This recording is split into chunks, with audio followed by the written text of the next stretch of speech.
الحمد لله رب العالمين والصلاة والسلام على أشرف الأنبياء والمرسلين أما بعد فأعوذ بالله من الشيطان الرجيم من همزه ونفخه ونفثه بسم الله الرحمن الرحيم رب اشرح لي صدري ويسر لي أمري واحلل عقدة من لساني يفقه قولي اللهم انفعنا بما علمتنا وعلمنا ما ينفعنا وزدنا علما فبشر عباد الذين يستمعون القول فيتبعون أحسنه أولئك الذين هداهم الله وأولئك هم أولو الألباب أعوذ بالله من الشيطان الرجيم بسم الله الرحمن الرحيم يريدون أن يطفئوا نور الله بأفواههم ويأبى الله إلا أن يتم نوره ولو كره الكافرون يريدون أن يطفئوا نور الله بأفواههم وہ چاہتے ہیں یہ کہ وہ بجھا دیں اللہ کے نور کو بِأَفْوَاهِهِمْ اپنے منہ کے ساتھ وَيَأْبَى اللَّهُ إِلَّا أَن يُتِمَّ نُورَهُ اور اللہ نے انکار کر دیا ہے مگر یہ کہ وہ پورا کرے اپنے نور کو وَلَوْ كَرِهَ الْكَافِرُونَ اگرچہ ناپسند کریں کافر لوگ۔ اللہ فرماتے ہیں کہ یہ کفار، یہ یہود و نصارہ، یہ مشرکین یہ چاہتے ہیں کہ اللہ کے نور کو بجھا دیں بِأَفْوَاهِهِمْ اپنے منہ کے ساتھ۔ اللہ تعالیٰ نے جو ایک نور کا حالہ اور ایک نور کا ایک بڑا روشن چراغ آگ کے الاؤ کی طرح اللہ نے جلا رکھا ہے اسلام کی صورت میں، ہدایت کی صورت میں، تو یہ کفار اور مشرکین بنی اسرائیل جو ایمان نہیں لائے، چونکہ یہ خود بھی ایمان نہیں لائے حسد کی وجہ سے کہ نبی کریم صلی اللہ علیہ وسلم بنی اسماعیل میں سے کیوں آگے ہیں، کیونکہ انہوں نے خود ہدایت حاصل نہیں کی، تو اب یہ چاہتے ہیں کہ دوسرے لوگ بھی ہدایت حاصل نہ کریں، یہ اللہ کے نور کو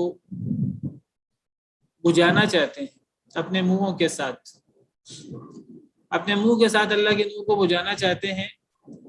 اس سے مراد وہ اپنے زبان سے تکذیب کرتے ہیں، دین اسلام کا انکار کرتے ہیں، نبی کریم صلی اللہ علیہ وسلم کی تکذیب کرتے ہیں، آپ کا انکار کرتے ہیں، تو گویا کہ وہ اپنے منہ سے انکار کر کے، کفر کر کے وہ دین اسلام کو ختم کرنا چاہتے ہیں، اور وہ اس نور کو جو اللہ نے جلا رکھا ہے اس نور کو اپنے منہ سے بجھانا چاہتے ہیں۔ یا یہ مراد بھی ہو سکتی ہے کہ اللہ نے جو دین اسلام کی صورت میں، ہدایت کی صورت میں یہ دین بھیجا ہے، نبی کریم صلی اللہ علیہ وسلم کو اللہ نے نبی مقرر کیا ہے، اور نبی کریم صلی اللہ علیہ وسلم نے قرآن کی صورت میں، سنت مطہرہ کی صورت میں یہ دین، اس کی دعوت دی ہے لوگوں کو، تو یہ دین تو ایک بڑے نور کی طرح، ایک بڑے الاؤ کی طرح یہ روشن ہے، تو یہ ایک بڑے الاؤ کو منہ سے پھونک مار کر یہ بجھانا چاہتے ہیں۔ یعنی یہ لوگ دین اسلام کو دبانے کے لیے، دین اسلام کو اپنے نظام باطل میں ختم کرنے کے لیے جتنی بڑی بڑی کوششیں کر لیں، جتنی بڑی بڑی سازشیں کر لیں، جتنا مال و دولت خرچ کر لیں، جتنی صلاحیتیں استعمال کر لیں، یہ سب مل کر الٹے ہو کر بھی آ جائیں، پوری دنیا کفار کی مل جائے، تو وہ دین اسلام کو ختم کرنے کی جتنی بھی کوششیں کریں گے، وہ کوششیں ان کی حیثیت ایسے ہوگی جیسے ایک بہت بڑے الاؤ کو جو روشن ہو اس کو ختم کرنے کے لیے پھونک ماری جائے، پھونک سے اس کو ختم کرنے کی کوشش کی جائے۔ جس طرح آگ کے ایک الاؤ کو پھونک مار کر ختم نہیں کیا جا سکتا، بجھایا نہیں جا سکتا، تو کفار جتنی مرضی کوشش کر لیں، یہود و نصارہ مشرکین، کفار، یہ سب اکٹھے ہو کر بھی اگر تل کر بھی اسلام کو ختم کرنے کے لیے اگر یہ اپنی کوششیں کریں، جتنا مرضی مال و دولت خرچ کریں، جتنی مرضی اپنی صلاحیتیں استعمال کریں، کہ جتنے بھی کوشش کر لیں، تو ان کی تمام کوششوں کی حیثیت پھونک کی طرح ہے ایک بہت بڑے الاؤ کے سامنے۔ تو اس سے پتہ لگتا ہے کہ کافر لوگ اللہ کے دین کو ختم کرنا چاہتے ہیں اور اللہ کے دین کو روکنا چاہتے ہیں، لیکن وہ جتنا مرضی انکار کر لیں، جتنی مرضی کوشش کر لیں، وہ اللہ کے دین کو روک نہیں سکتے، اور ان کی جتنی بھی کوششیں ہیں ان کی کوششوں کی حیثیت ایک پھونک سے زیادہ نہیں ہے۔ وہ چاہتے ہیں کہ وہ بجھا دیں اللہ کے نور کو بھی افواہہم، اپنے منہ کے ذریعے، اپنی پھونکوں کے ذریعے، وَيَأْبَى اللَّهُ إِلَّا أَن يُتِمَّ نُورَهُ، اور انکار کر دیا اللہ نے مگر یہ کہ وہ پورا کرے اپنے نور کو۔ اللہ نے اپنے نور کو پورا کرنا ہی کرنا ہے۔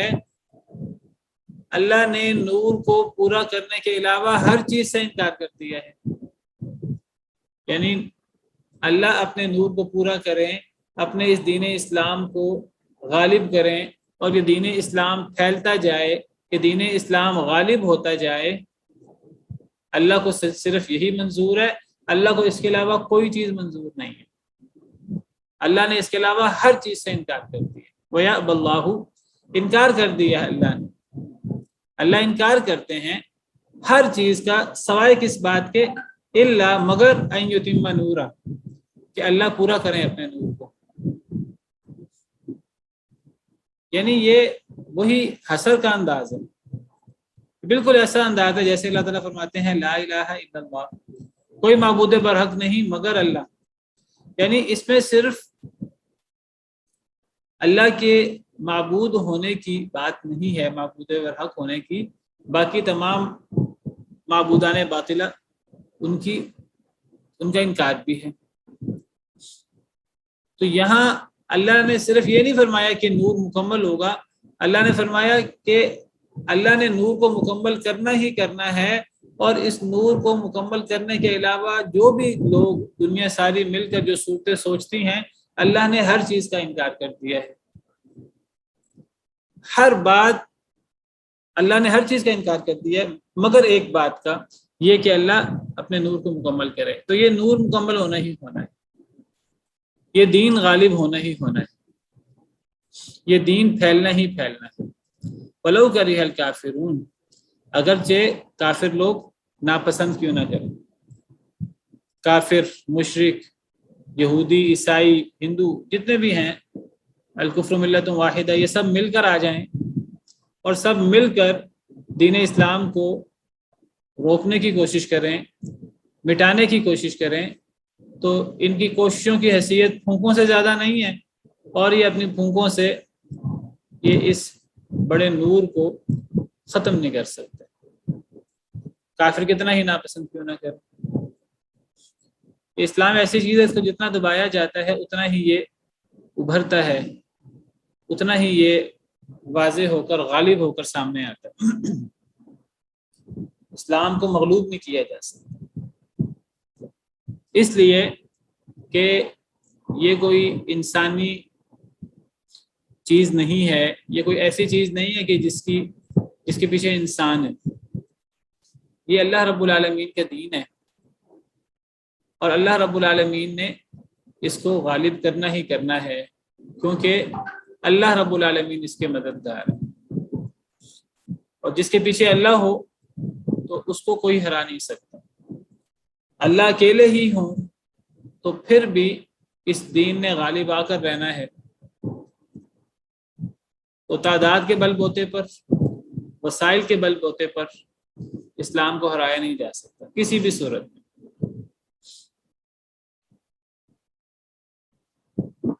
کافر ہے تو شمشیر پہ کرتا ہے بھروسہ، مومن ہے تو بے تیغ بھی لڑتا ہے سپاہی۔ اسلام کو غالب ہونے کے لیے تعداد کی اور بہت زیادہ وسائل کی ضرورت نہیں ہے، اللہ کے ساتھ مضبوط تعلق کی ضرورت ہے۔ میں یہ نہیں کہتا کہ مسلمان گھر میں بیٹھ جائیں، اپنی کوشش کریں جتنی کوشش کر سکتے ہیں، لیکن اللہ پر توکل کر کے ہی غالب ہوا جا سکتا ہے۔ اور جب اللہ کے ساتھ تعلق مضبوط کر لیا جائے، قرآن و سنت کو اپنا رہبر اور رہنما مان لیا جائے، تو پھر اسلام کو شکست نہیں دی جا سکتی، مسلمانوں کو شکست نہیں دی جا سکتی۔ اللہ فرماتے ہیں وَأَنْتُمُ الْأَعْلَوْنَ إِن كُنتُم مُؤْمِنِينَ، تم ہی غالب ہوگے اگر تم مومن ہو۔ حق کا کام غالب ہونا ہے، حق کو مغلوب نہیں کیا جا سکتا۔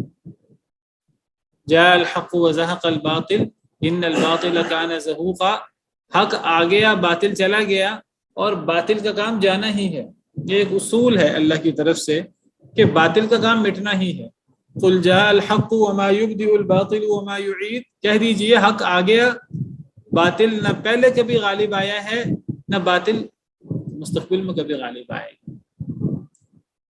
وقتی طور پر ہمیں نظر آتا ہے کہ مسلمان مشکل میں ہوتے ہیں، مسلمان جب بھی مشکل ہوتے ہیں اس کے پیچھے مسلمانوں کے اپنے اعمال ہوتے ہیں، تو اللہ کی طرف سے آزمائش ہوتی ہے۔ لیکن اگر مسلمان صحیح طریقے سے اپنے دین پر عمل پیرا رہیں تو آخر کار اللہ کی مدد ہوتی ہے۔ اور ہمیشہ اللہ نے دکھایا ہے کس طرح اللہ تعالیٰ اسلام کو غالب کرتے ہیں، کس طرح اللہ تعالیٰ مسلمانوں کو فتح دیتے ہیں۔ اللہ فرماتے ہیں نہ کبھی ماضی میں حق باطل غالب آیا ہے، نہ کبھی مستقبل میں باطل غالب آئے گا، ہمیشہ حق ہی غالب رہے گا۔ یہ اللہ کی ایک سنت ہے، یہ اللہ کا ایک اصول ہے۔ ہاں آزمائش ہو سکتی ہے، یا مسلمان اپنے دین پر عمل کرنے میں کمزوری کا مظاہرہ کریں تو پھر نقصان کا سامنا کرنا پڑ سکتا ہے۔ اولما اصابتکم مصیبت قد اصبتم مثلیہا قلتم ان ھذا قل هو من عند انفسکم، جنگ احد میں جب مسلمانوں کا نقصان ہوا اور بہت سارے مسلمان شہید ہوئے تو صحابہ کرام کے ذہن میں سوال پیدا ہوا کہ یہ آزمائش کیوں آئی، یہ ہمیں مصیبت کیوں آئی۔ اولما اصابتکم مصیبت، جب تمہیں مصیبت پہنچی، قد اصبتم مثلیہا، حالانکہ تم اس سے ڈبل مصیبت پہنچا چکے ہو جنگ بدر میں، 70 مردار جہنم رسید کر کے اور 70 قیدی بنا کر۔ جنگ احد میں 70 مسلمان شہید ہوئے تھے۔ جب تمہیں مصیبت پہنچی، نقصان ہوا تمہارا جنگ احد میں، 70 کے قریب مسلمان شہید ہو گئے، تم اس سے ڈبل نقصان کر چکے ہو 1 سال پہلے۔ قلتم ان ھذا، تم نے کہا یہ کیوں ہوا؟ تو اللہ فرماتے ہیں قل ھو من عند انفسکم، یہ تمہارے اپنے بعض اعمال کی وجہ سے ہوا ہے۔ وہ تو صحابہ کرام رضوان اللہ علیہم اجمعین تھے، نبی کریم صلی اللہ علیہ وسلم نے ان کی تربیت کی تھی، لیکن اللہ نے سمجھایا کہ غلطی ہو تو اس کو دنیا میں بھگتنا پڑتا ہے، اور اگر توبہ نہ کی جائے تو آخرت میں بھی بھگتنا پڑتا ہے۔ انسان کو مشکل آتی ہے تو اپنے اعمال کی وجہ سے آتی ہے۔ وما اصابکم من مصیبت فبما کسبت ایدیکم، تمہیں جو مصیبت بھی آئے تو تمہارے اپنے اعمال کی وجہ سے ہوتا ہے۔ ویعفو عن کثیر، بہت ساری غلطیاں کوتاہیاں تو اللہ ویسے ہی معاف کر دیتے ہیں۔ تو اللہ کا یہ اصول ہے کہ حق نے غالب آنا ہی آنا ہے۔ کتب اللہ لاغلبن انا ورسولی، اللہ نے یہ بات لکھ دی کہ میں اور میرا رسول غالب آئیں گے۔ وَلَقَدْ كَتَبْنَا فِي الزَّبُورِ مِن بَعْدِ الذِّكْرِ أَنَّ الْأَرْضَ يَرِثُهَا عِبَادِيَ الصَّالِحُونَ، ہم نے زبور میں ذکر کے بعد یہ بھی لکھ دیا کہ اس زمین کے وارث میرے نیک بندے ہوں گے۔ إِنَّا لَنَنصُرُ رُسُلَنَا وَالَّذِينَ آمَنُوا فِي الْحَيَاةِ الدُّنْيَا وَيَوْمَ يَقُومُ الْأَشْهَادُ، ہم اپنے رسولوں کی بھی مدد کرتے ہیں اور ایمان والوں کی بھی مدد کرتے ہیں، دنیا کی زندگی میں بھی اور قیامت کے دن میں۔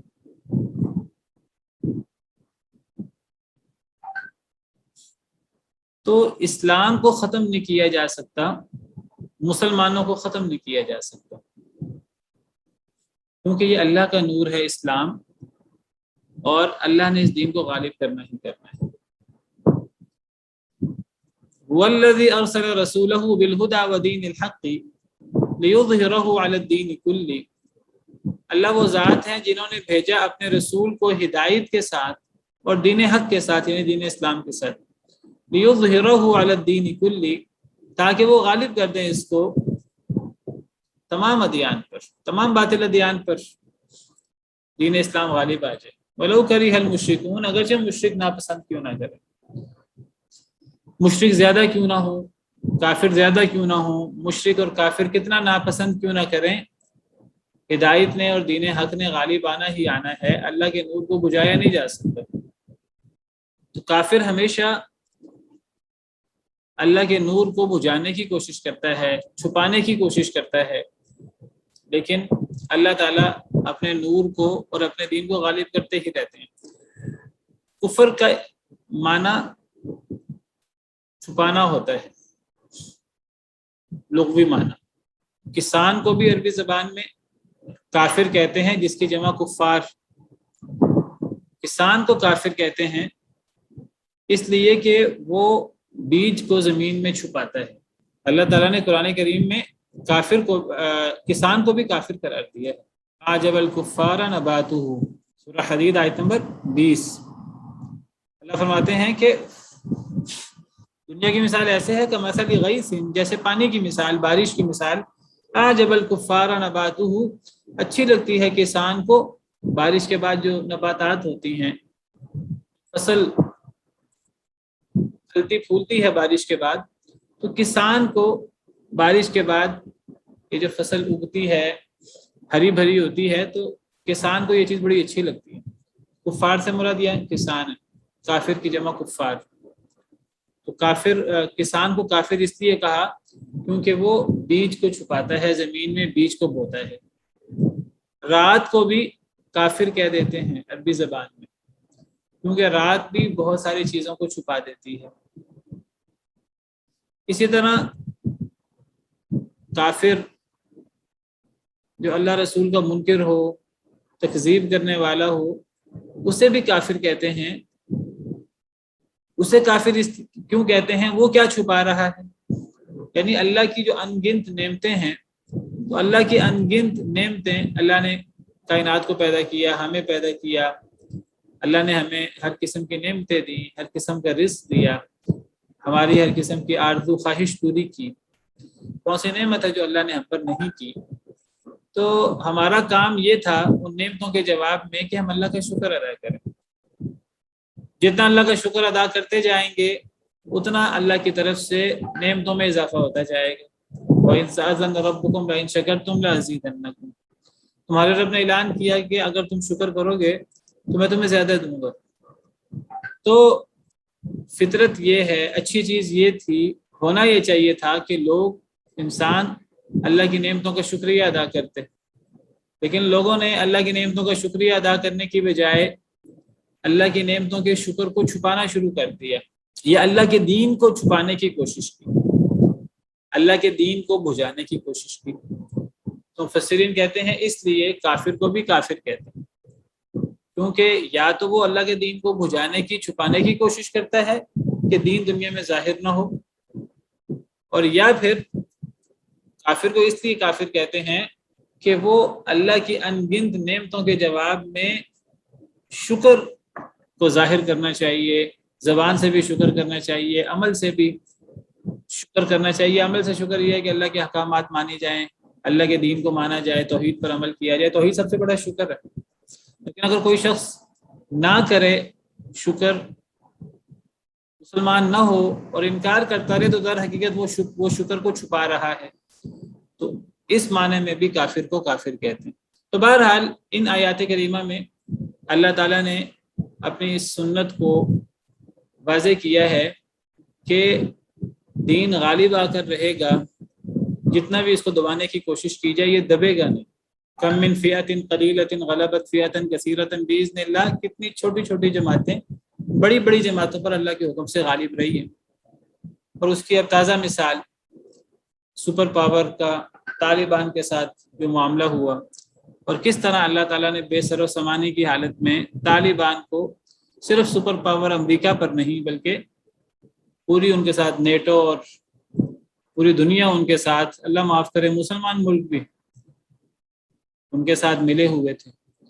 کس طرح اللہ تعالیٰ نے جو ہے وہ طالبان کو غلبہ دیا، اور کس طرح اللہ نے کفر کو سرنگوں کیا.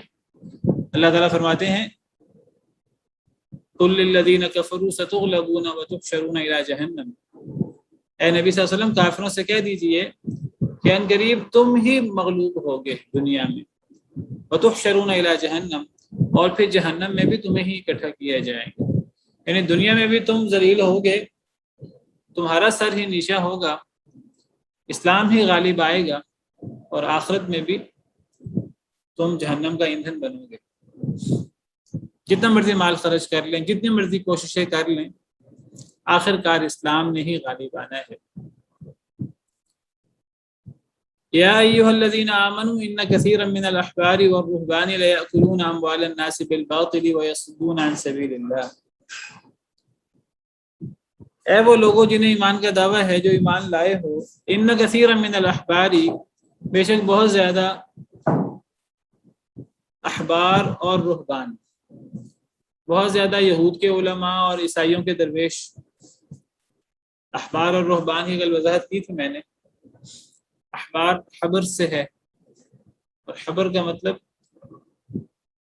کسی چیز کو مزین کرنا، تو چونکہ جو عالم ہوتا ہے تو وہ اپنی بات کو بڑا منظم انداز سے، بڑا بنا سنوا کر پیش کرتا ہے، اس لیے اس کو حبر کہتے ہیں، اس کے جمع احبار۔ تو یہود کے علماء کو عام طور پہ احبار کہا جاتا تھا، اور رہبان سے مراد یہ رہبنا راہب سے ہے، رہبان درویش قسم کے لوگ، صوفی قسم کے لوگ۔ تو بہت سے علماء اور درویش یہودیوں عیسائیوں کے لیأکلون اموال الناس بالباطل، البتہ وہ کھاتے ہیں لوگوں کے مال باطل طریقے سے، ویصدون عن سبیل اللہ، اور وہ روکتے ہیں اللہ کے راستے سے۔ اللہ تعالیٰ ایمان والوں کو مخاطب کرتے ہوئے کہہ رہے ہیں کہ اے ایمان والو، اے اسلام کا کلمہ پڑھنے والو، تم سے پہلے جو اہل کتاب تھے، یہود و نصارہ تھے، وہ بھی اہل کتاب تھے، وہ بھی نبیوں کو ماننے کا دعویٰ کرنے والے، لیکن دیکھو کہ ان کے صرف عوام گمراہ نہیں ہوئے، ان کے عوام تو عوام، ان کے علماء نے بھی دنیاوی مفادات کے پیچھے لگ کر اپنی ہی کتابوں میں تحریف شروع کر دی، اپنی ہی کتابوں کے احکام کو بیچنا شروع کر دیا، وہ لوگوں کے مال باطل طریقے سے کھانا شروع ہو گئے، یعنی دنیاوی مفادات کے لیے انہوں نے دین کو چھپانا شروع کر دیا، اپنی کتابوں میں تحریف شروع کر دی۔ یہ مراد لیأکلون اموال الناس بالباطل، تو وہ دنیاوی مفادات کی وجہ سے نہ صرف اپنی کتابوں کے احکامات چھپاتے ہیں، بلکہ اپنی کتابوں میں تحریف کر دیتے ہیں، دنیاوی مفادات کے لیے، لوگوں کے مال باطل طریقے سے کھانے کے لیے، اور اس طرح کر کے وہ لوگوں کو اللہ کے دین سے روکتے ہیں، لوگوں کو، یعنی بجائے اس کے کہ وہ لوگوں کو اللہ کے دین کی دعوت دیں، وہ خود لوگوں کو اللہ کے دین سے روک دیتے ہیں، حالانکہ وہ کہنے کو وہ عالم ہیں، وہ درویش ہیں۔ تو یہ بات اللہ تعالیٰ نے ایمان والوں کو کیوں بتائی ہے، مسلمانوں کو کیوں بتائی ہے؟ اس لیے کہ مسلمان اس صورتحال سے عبرت پکڑیں اور مسلمان اس طرز عمل سے بچیں۔ لیکن ساتھ ہی نبی کریم صلی اللہ علیہ وسلم نے پیشگوئی بھی کر دی تھی کہ تم یہود و نصارہ کے نقش قدم پر چلو گے، جس طرح ایک جوتے کا تسمہ دوسرے جوتے کے تسمے کی طرح ہوتا ہے۔ تو مسلمانوں نے بھی یہود و نصارہ کی دیکھا دیکھی، مسلمانوں کے علماء نے بھی دنیاوی مفادات کی وجہ سے انہوں نے لوگوں کے مالوں کو باطل طریقے سے کھانا شروع کر دیا، اور بجائے اس سے کہ وہ لوگوں کو اللہ کے دین کی طرف لائیں، انہوں نے لوگوں کو اللہ کے دین سے دور کرنا شروع کر دیا، والعیاذ باللہ۔ تو بہرحال یہاں احبار اور رہبان کی بات ہو رہی ہے، اور ہمیں اس لیے بتایا جا رہا ہے کہ ہم اس طرز عمل سے بچنے کی کوشش کریں، ورنہ اگر ہم اس طرز عمل سے نہیں بچیں گے تو پھر جو یہود و نصارہ کا انجام ہوا، وہ اللہ کے بڑے محبوب تھے، وہ بھی اللہ نے ان کو بڑی فضیلت دی تھی، تو اللہ نے جو ان پر ذلت اور مسکینی طاری کی، تو اللہ کے لیے کوئی مشکل نہیں ہے کہ اللہ یہی ذلت اور مسکینی اس سے زیادہ بدتر صورت میں مسلمانوں پر قائم کر دے، اگر مسلمان ان کے نقش قدم پر چلیں، اور اللہ نے کی ہے، والعیاذ باللہ۔ اب اگر اس ذلت اور خواری سے بچنا ہے تو اس کا ایک ہی طریقہ ہے کہ دین کی طرف واپس پلٹا جائے، رجوع الی اللہ کیا جائے، وتوبوا الی اللہ جميعا ایھا المؤمنون لعلکم تفلحون، اے مسلمانوں سب مل کر اللہ کی طرف رجوع کرو تاکہ تم کامیاب ہو جاؤ۔ والذین یکنزون الذهب والفضة ولا ينفقونها في سبیل اللہ فبشرهم بعذاب علیم، اور جو لوگ جمع کرتے ہیں سونے اور چاندی کو، ولا ينفقونها في سبیل اللہ، اور وہ نہیں اسے خرچ کرتے اللہ کے راستے میں، فبشرهم بعذاب علیم، تو اے نبی صلی اللہ علیہ وسلم بشارت دے دیجئے انہیں دردناک عذاب کی۔ تو یہاں سونا چاندی مال و دولت کو جمع کرنے کی مذمت ہو رہی ہے۔ مذمت کب ہے سونا چاندی کو جمع کرنے کی اور سونا چاندی اور مال و دولت کے پیچھے لگنے کی؟ جب اسے اللہ کے راستے میں خرچ نہ کیا جائے۔ اگر مال و دولت کے معاملے میں، سونا چاندی کے معاملے میں اللہ کے احکامات کا دھیان رکھا جائے، مال کے حقوق کا دھیان رکھا جائے، تو پھر اللہ ناراض نہیں ہوتے، پھر وہ مال انسان کے لیے قابل رشک بن جاتا ہے۔ اگر مال کو ناجائز طریقے سے نہ کمایا جائے، اگر جائز طریقے سے مال کو کمایا جائے اور پھر اس مال کے حقوق ادا کیے جائیں، یہاں بھی خرچ کیا جائے، یہاں بھی خرچ کیا جائے، زکوٰۃ ادا کی جائے، صدقات دیے جائیں، تو پھر ایسا شخص وہ قابل رشک ہے۔ نبی کریم صلی اللہ علیہ وسلم نے ارشاد فرمایا کہ دو لوگوں کے علاوہ کسی کے بارے میں رشک نہیں ہو سکتا۔ ان دو لوگوں میں سے ایک شخص وہ ہے جسے اللہ نے مال دیا ہو اور وہ اس مال کو یہاں بھی خرچ کرے، یہاں بھی خرچ کرے، یہاں بھی خرچ کرے، اللہ کے حکم کے مطابق خرچ کرے۔ تو اس سے پتہ لگتا ہے کہ کسی کے پاس مال زیادہ ہو جانا یہ باعث مذمت نہیں ہے، یہ نحوست کا باعث نہیں ہے۔ ایسا شخص قابل رشک بھی ہو سکتا ہے اگر وہ مال کے حقوق کا دھیان رکھے، جائز طریقے سے مال کو کمائے۔ لیکن جو لوگ مال کے حقوق کا دھیان نہیں رکھتے، ناجائز طریقے سے مال کماتے ہیں، یہ جائز طریقے سے مال کما کر اسے جمع کر لیتے ہیں، اس کی زکوٰۃ اور صدقات ادا نہیں کرتے، اس کے حقوق ادا نہیں کرتے، تو ایسے لوگوں کے لیے یہ مال منحوس ہو جاتا ہے، اور ایسے لوگوں کے لیے دردناک عذاب۔ مال کو ایک تو جائز طریقے سے کمانا ہے اللہ کے بتائے ہوئے طریقے کے مطابق، اور ایک کم از کم اس میں زکوٰۃ ادا کرنی ہے، اور صرف زکوٰۃ نہیں، ان فی المال حق سوی الزکوٰۃ، مال میں زکوٰۃ کے علاوہ بھی حق ہے۔ تو اگر مال کو جائز طریقے سے کمایا جائے اور پھر زکوٰۃ اور صدقات کی صورت میں اسے خرچ کیا جائے تو پھر تو ٹھیک ہے، ورنہ پھر دردناک عذاب کی بشارت۔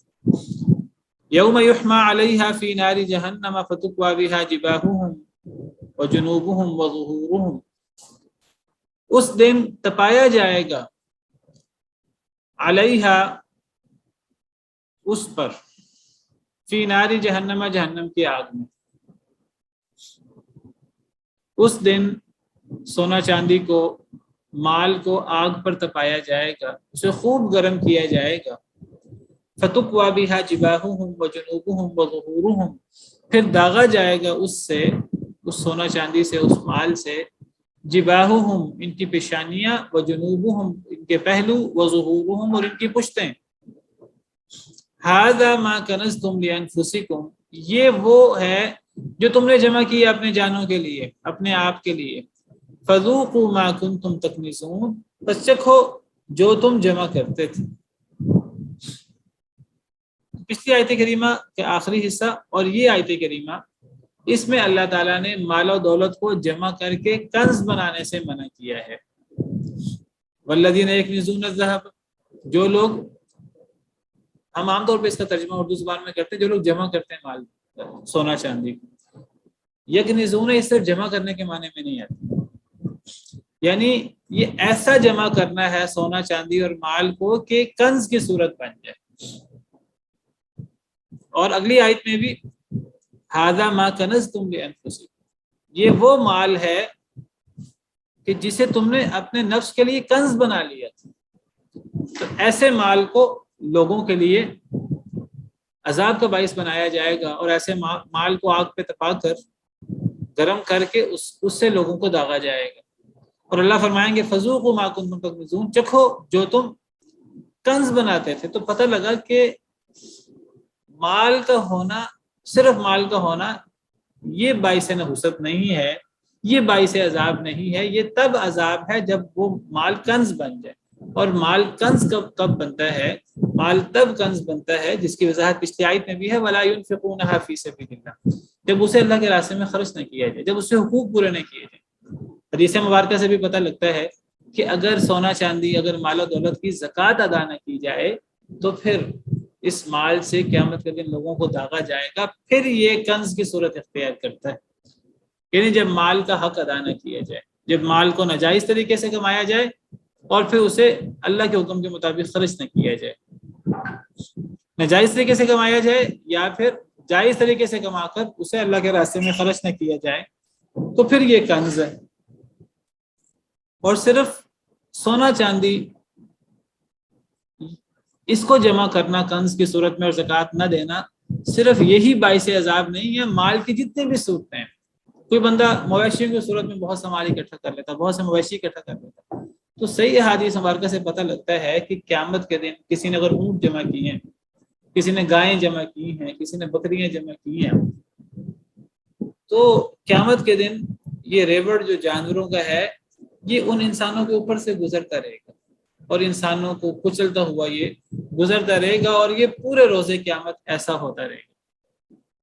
50,000 سال کا دن ہے، تو پورے قیامت کے دن ان لوگوں کے ساتھ جنہوں نے جو ہے وہ مویشیوں کی صورت میں مال و دولت جمع کیا ہو، سونا چاندی کی صورت میں مال و دولت جمع کیا ہو، جو بھی مال و دولت کی صورتیں ہیں، انہوں نے مال کو جمع کیا ہو اور اسے کنز بنایا ہو، اس کی زکوٰۃ ادا نہ کی ہو، تو یہ قیامت کے دن دردناک عذاب کا باعث ہوگا، والعیاذ باللہ۔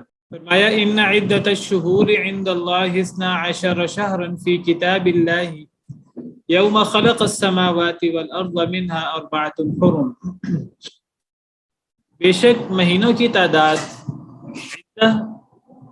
گنتی، الشہوری شہر کی جمع شہور، بے شک مہینوں کی گنتی عند اللہ اللہ کے ہاں 12 شہرا 12 مہینے ہیں، فی کتاب اللہ اللہ کے قانون میں، اللہ کی کتاب میں، یوم خلق السماوات والارض اس دن جس دن اللہ نے آسمان و زمین کو پیدا کیا، منہا 4 حرم ان میں سے 4 حرمت والے مہینے، یعنی اللہ کے ہاں مہینوں کی تعداد 12 مہینے ہے ایک سال میں۔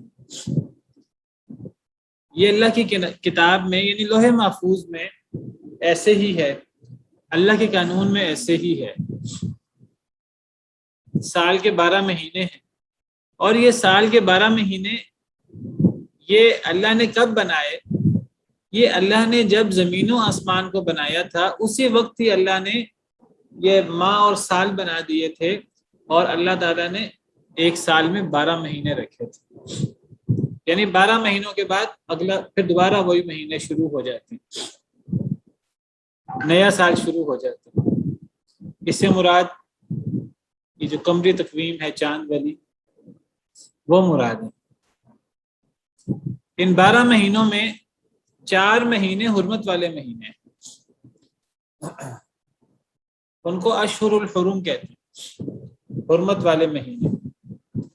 تو یہ سال کے 12 مہینے قمری، محرم، صفر، ربیع الاول، ربیع الثانی، جمادی الاولی، جمادی الثانیہ، رجب، شعبان، رمضان، شوال، ذی القعدہ اور ذی الحج، یہ 12 مہینے ایک سال کے، اور ان 12 مہینوں میں 4 مہینے حرمت والے۔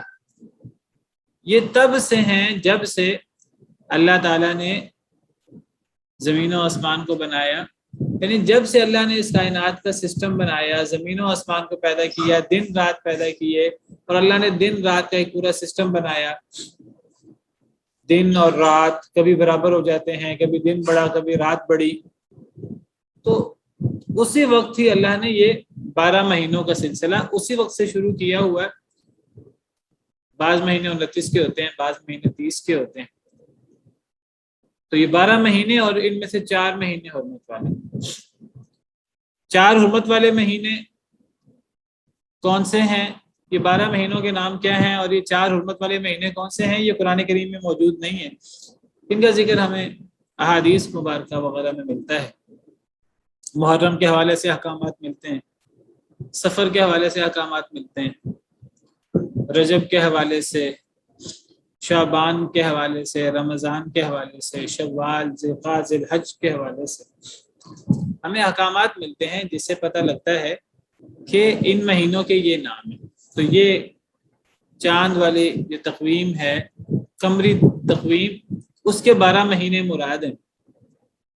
اور ان 12 مہینوں میں 4 مہینے حرمت والے ہیں. قرآن سے اتنا پتہ لگتا ہے کہ سال میں 12 مہینے ہیں قمری تقویم میں، اور 4 مہینے حرمت والے ہیں. ان حرمت والے مہینوں کا نام بھی حدیث مبارکہ میں آتا ہے. نبی صلی اللہ علیہ وسلم نے فرمایا کہ اللہ تعالیٰ نے حرمت والے مہینے 4 رکھے ہیں، جن میں سے 3 مسلسل ہیں، ذوالقعدہ، ذوالحجہ اور محرم، اور ایک رجب کا مہینہ ہے. تو یہ ذوالقعدہ، ذوالحجہ اور محرم، یہ 3 مہینے حرمت والے ہیں. ان میں سے جو ذوالحجہ ہے وہ تو حج کا مہینہ ہے. تو چونکہ بہت سارے عرب حج کرنے آتے تھے اور اس وقت ان کو سفر میں کئی دن اور بعض دفعہ مہینے بھی لگ جاتے تھے، تو اللہ تعالیٰ نے حرمت والے مہینے رکھے تاکہ اگر کوئی دشمنی بھی ہو کسی کی تو وہ کم از کم ان مہینوں کے اندر اپنی دشمنی نہ نکالے. تو حج سے 1 مہینہ حج کا مہینہ خود حرمت والا ہے، حج سے 1 مہینہ پہلے اور حج کے 1 مہینہ بعد، یہ 3 مہینے حرمت والے ہیں. اور چوتھا مہینہ رجب کا. رجب کے مہینے میں عام طور پر لوگ عمرہ کیا کرتے تھے. تو یہ 4 مہینے حرمت والے ہیں. حرمت والے مہینوں کا کیا مطلب ہے؟ یعنی یہ مہینے تعظیم والے ہیں، یہ حرمات اللہ میں شامل ہے، اللہ کی حرمت میں شامل ہے. یعنی اللہ نے جن کو حرام بنا رکھا ہے، حرام سے مراد قابل تعظیم شے.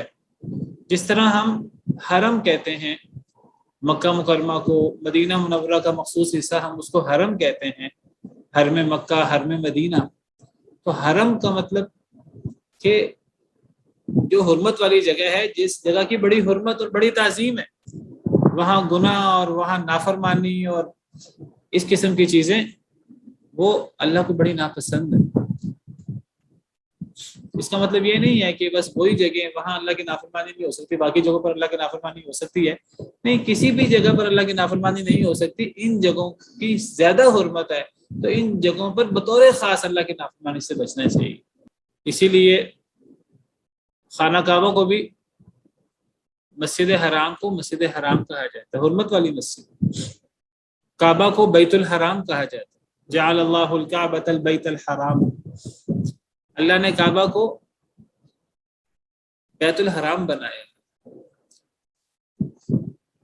اسی طرح یہ تو جگہ ہیں جن کی حرمت ہے، تو کچھ وقت ہیں، اوقات ہیں، کچھ مہینے، کچھ ایام ہیں جن کی حرمت ہے، جن کی تعظیم ہے اللہ کی، تو ان کو اشہر الحرم کہتے ہیں.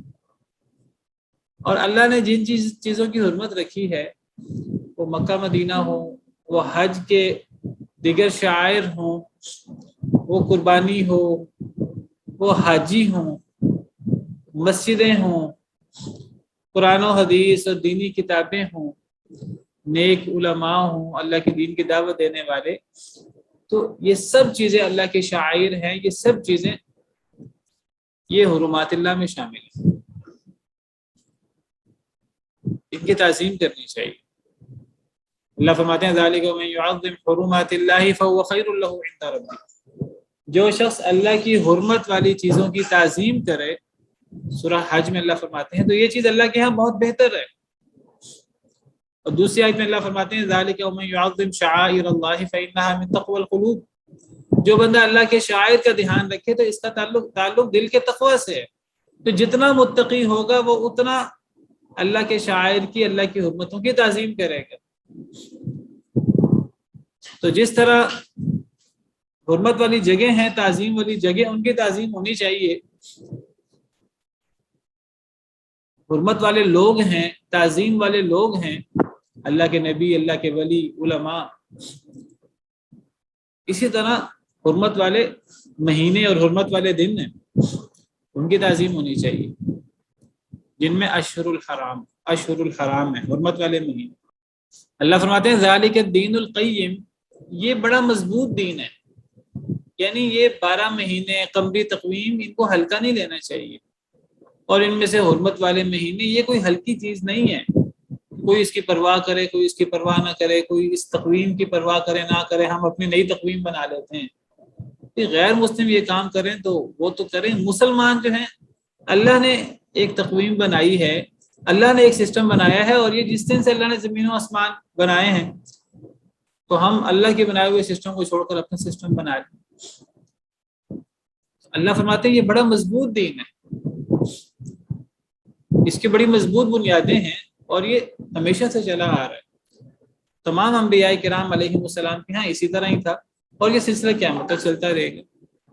فلا تظلموا فیہن انفسکم، بس نہ تم ظلم کرو ان میں، ان حرمت والے مہینوں میں، انفسکم اپنے آپ پر. ان حرمت والے مہینوں میں اپنے آپ پر ظلم نہ کرو. یہاں ظلم کرنے سے مراد کوئی بھی اللہ کی نافرمانی. خاص طور پر عرب لوگوں کے یہاں لڑائی جھگڑا، قتل و غارت بہت زیادہ تھی، جنگ و جدال. تو جنگ و جدال ہو یا کوئی بھی اور ظلم کی صورت ہو، ظلم زیادتی کی، تو ان مہینوں میں اپنی جانوں پر ظلم نہ کرو. پھر وہی بات میں کروں گا جیسے میں نے پہلے بھی کی، حرم مکہ، حرم مدینہ وغیرہ کے حوالے سے، مساجد کے حوالے سے، کہ حرمت والی جگہوں میں انسان کو گناہ کرنے سے بچنا چاہیے. اس کا مطلب یہ نہیں ہے کہ جو جگہ حرمت والی نہیں ہے وہاں انسان کو گناہ کرنے کی آزادی ہے. نہیں، انسان کو ہر جگہ گناہ کرنے سے بچنا چاہیے، لیکن ان جگہوں میں بطور خاص بچنا چاہیے. بعض جگہ تو ایسی ہیں مکہ کہ وہاں گناہ کے بارے میں سوچنا بھی دردناک عذاب کا باعث. وَمَن يُرِدْ فِيهِ بِإِلْحَادٍ بِظُلْمٍ نُذِقْهُ مِنْ عَذَابٍ أَلِيمٍ، جو مکہ مکرمہ میں الحاد کا ارادہ بھی کرے تو ہم اسے دردناک عذاب چکھائیں گے. تو اسی طرح ہر مہینے میں اور ہر دن ظلم کرنے کی ممانعت ہے، لیکن ان مہینوں میں بطور خاص ظلم کرنے کی ممانعت ہے. اس سے ان مہینوں کی حرمت کا اور ان مہینوں کی تعظیم کا پتہ لگتا ہے. اور ہمیں یہ مہینے کب یاد رہیں گے؟ جب ہم ان مہینوں کو یاد رکھیں گے، جب ہمارے ہاں قمری تقویم ہوگی، جب ہمیں پتہ ہوگا کہ اب جمادی الاول چل رہا ہے، جمادی ثانی چل رہا ہے، اب رجب آنے والا ہے، اب محرم چل رہا ہے کہ محرم ختم ہو گیا ہے، اب ذوالحجہ شروع ہونے والا ہے. تو ہمیں جب ان مہینوں کا پتہ ہوگا تو ہم ان کا بطور خاص دھیان رکھ سکیں گے. وَقَاتِلُوا الْمُشْرِكِينَ كَافَّةً كَمَا يُقَاتِلُونَكُمْ كَافَّةً، اور لڑائی کرو مشرکین سے سب مل کر، جیسے وہ تم سے لڑتے ہیں سب مل کر.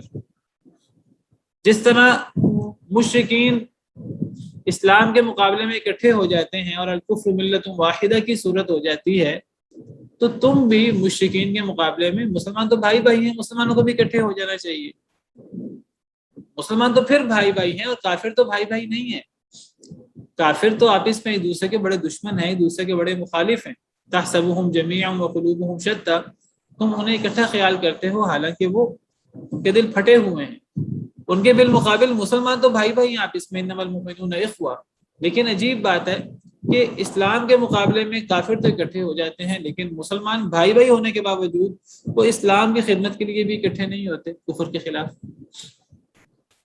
اللہ فرماتے ہیں تم مشرکین سے مل کر ایسے لڑو جیسے وہ تم سے مل کر لڑتے ہیں.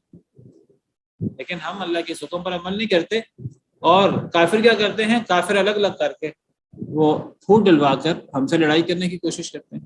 وَاعْلَمُوا أَنَّ اللَّهَ مَعَ الْمُتَّقِينَ، جان لو کہ بے شک اللہ تعالیٰ متقی لوگوں کے ساتھ ہے، ڈرنے والوں کے ساتھ. سبحان ربک رب العزۃ عما یصفون وسلام علی المرسلین والحمد للہ رب العالمین.